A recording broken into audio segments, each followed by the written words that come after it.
मैं डॉक्टर विवेक आप सभी का अपने YouTube चैनल एस्ट्रोलॉजर डॉक्टर विवेक में स्वागत करता हूँ। दैनिक वैदिक दिनचर्या, हम किस प्रकार की दिनचर्या करके अपने जीवन में उन्नति प्राप्त करें, हमारा भाग्योदय हो और हमारा शरीर स्वस्थ रहे, इस विषय पर हमने अपने पिछले वीडियो में बातचीत की थी। सुबह उठ कर के अपने ईश परमात्मा का ध्यान, उसके बाद गायत्री महामंत्र का जाप, हस्त दर्शन व भूमि प्रणाम आदि पर चर्चा की थी। भूमि प्रणाम करने के बाद हमें जल पीना है। पानी 1 गिलास 2 गिलास इच्छा अनुसार हमें जल का सेवन करना है।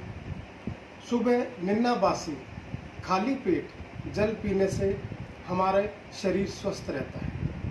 जब मुंह की राल हमारे पेट में जाती है तो वह हमें बहुत प्रकार के पेट के रोगों से मुक्ति दिलवाती है, जो हमारे शरीर स्वास्थ्य के लिए बहुत लाभकारी है। जल पीने के पश्चात हमें कुछ समय टहलना है।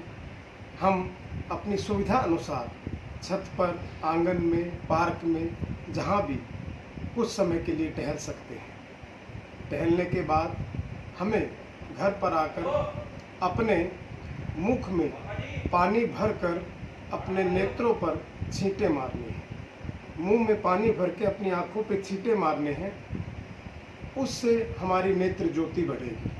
अपने दोनों हाथों को लेकर के अपने कानों के बराबर में इस प्रकार से हमें रगड़ना है और पीछे इस प्रकार से हमें रगड़ना है। इसके रगड़ने से हमारे कानों की सुनने की शक्ति सामान्य बरकरार रहती है और बढ़ती है। हमारी नेत्र ज्योति, कानों की शक्ति, शरीर का स्वस्थ होना हमारे लिए अत्यंत आवश्यक है। जैसा कि हमने पढ़ा है, सुना है, पहला सुख निरोगी काया। अगर हमारा शरीर स्वस्थ है तभी हम अपने जीवन के हर कर्म को अच्छी प्रकार से पूर्ण कर सकते हैं। यह सब करने के पश्चात हमें सप्ताह में 1 बार 2 बार मौसम अनुसार, समय के अनुसार हमें अपने शरीर की मालिश करनी है। शरीर की मालिश करने से हमारे शरीर में शक्ति का विकास होता है, साथ में हम त्वचा रोग से बचते हैं और मालिश स्वयं में एक व्यायाम है। मालिश के बाद स्नान सभी लोग करते हैं, लेकिन स्नान में कोई जल्दबाजी नहीं करनी है। हमें पूरे शरीर को रगड़ करके अच्छी प्रकार से स्नान करना है।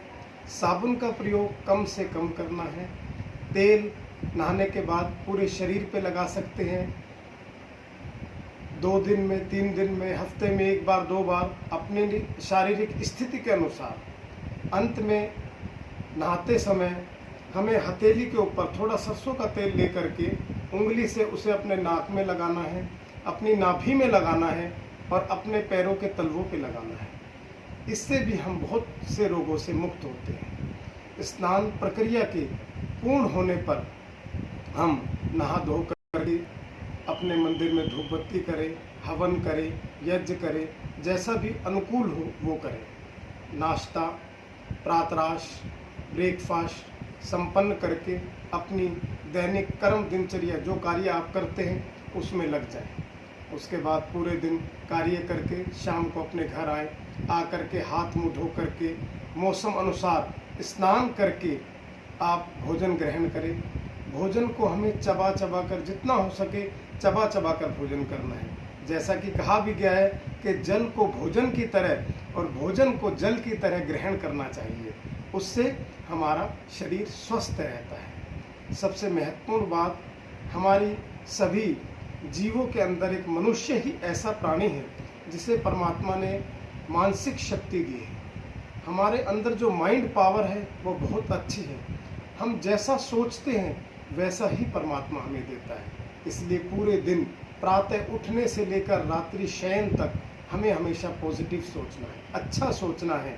अगर कोई परिस्थिति नेगेटिव विचार, नकारात्मक भावनाएं हमारे मन में आती है तो हमें उससे निकलने का प्रयत्न करना चाहिए। हमें ऐसी परिस्थितियों को, ऐसे स्थान को, ऐसे लोगों को कुछ समय बाद या उसी समय जैसा भी अनुकूल हो छोड़ देना चाहिए। रात्रि को भोजन दिनचर्या संपन्न करने के बाद जब हम सोते हैं तो सोते समय आंख बंद करके हमें उस परम पिता परमात्मा का ध्यान करना चाहिए। परमात्मा का ध्यान करते हुए हमें उसका धन्यवाद करना चाहिए कि उसने हमारा पूरा दिन बहुत अच्छी प्रकार से व्यतीत करवाया। हर कर्म में उसने हमारा साथ दिया। हमें हर समय सोचना है कि हम जो कर रहे हैं वो हम तो कर ही रहे हैं, लेकिन वो प्रभु कृपा के द्वारा ही हो रहा है। ये विश्वास हमें आगे की तरफ बढ़ाता है, हमारे अंदर एक जोश पैदा करता है, हमारे अंदर एक शक्ति और संचार पैदा करता है। हमें अगले दिन क्या करना है, परमपिता परमात्मा का धन्यवाद करने के पश्चात अगली रूपरेखा कि परमात्मा मुझे सुबह 6 बजे उठा देना। आप एक बार ये पंक्ति बोल कर देखिए, परमात्मा मुझे सुबह 5 बजे उठा देना। किसी अलार्म की आवश्यकता नहीं है, वह परमात्मा अवश्य आपको उठाएगा। मुझे अगले दिन क्या करना है, मुख्य कार्य उनके बारे में सोचना है। इस प्रकार से हम अपनी दिनचर्या को जीवन में शामिल करके हम कितनी उन्नति कर सकते हैं आप सोच भी नहीं सकते। इस उन्नति के शारीरिक उन्नति, आध्यात्मिक उन्नति, भाग्य उदय के द्वारा ही, सब मिश्रण के द्वारा ही हम सामाजिक उन्नति प्राप्त करेंगे। अगर आपको वीडियो अच्छा लगे तो कृपया चैनल को सब्सक्राइब और शेयर अवश्य करें। अगली वीडियो में हम अपने हस्तरेखा विषय पर चर्चा करेंगे। धन्यवाद।